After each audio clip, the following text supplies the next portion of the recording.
ANC advocates for increased donation limits in South African political funding.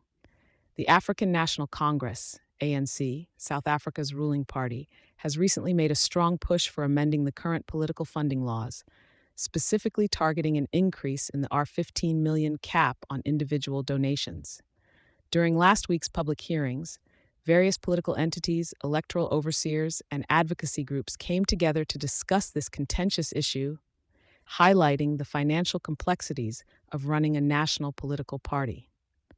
The hearings, orchestrated by the Home Affairs Committee of the National Assembly, focused on whether the existing financial thresholds for political donations stand sufficient in the contemporary political landscape of South Africa.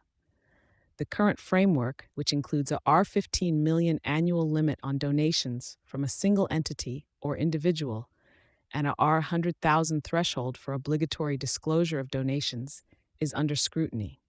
Febe Potgieter Kubul, the ANC's head of policy, argued that the existing cap does not align with the financial demands of operating a party with an expansive network and presence across every ward in the nation. She noted, the cost implications of political activities, especially with more ballots and a consequent need for increased voter education, are substantial. According to Potgieter Kubul, these expenses far exceed what was envisioned when the original limits were set.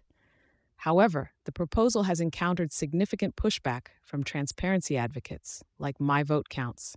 They express concerns that increasing the donation limit could undermine the political independence of parties, potentially making them susceptible to influence by wealthy donors.